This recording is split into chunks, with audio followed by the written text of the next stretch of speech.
Hi friends, இங்கே பாருங்கள் எங்கள் அம்மா கேஎஃப்சி செய்கிறாங்க. மாவுலாம் பிசைஞ்சு மைதா மாவு, உப்பு, மிளகாய். ஓகேவா? இங்கே பாருங்கள் அடுப்பில் பொரிஞ்சிட்ருக்கு. சூடான கேஎஃப்சி ரெடி ஆகிட்டு இருக்குது பாருங்க. கடைகளில் எப்போ அன்னைக்கு நாங்கள் 1000 ரூபாய்க்கு சாப்பிட்டோம்.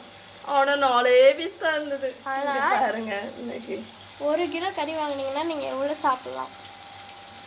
நல்ல வீட்டில் செஞ்சு நல்லா திருப்தியாக சாப்பிட்டு போயிடலாம். அப்படியே சூப்பராக பர்ஃபெக்டாக இருக்குது. Okay, bye friends. இது பாருங்கள் சூடாக பொரிச்சாச்சு. இப்போ வெளியே எடுக்க வேண்டியதுதான்.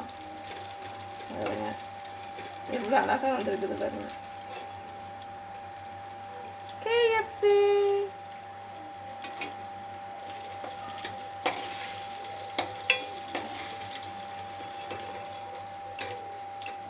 நல்லா முறு கேஎஃப்சி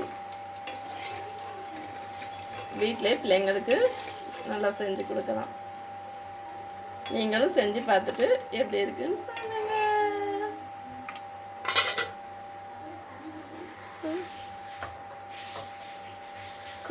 கூட சாஸ் வச்சு சாப்பிடுங்க, டேஸ்ட் நல்லா இருக்கும். ஓகே, பாய்.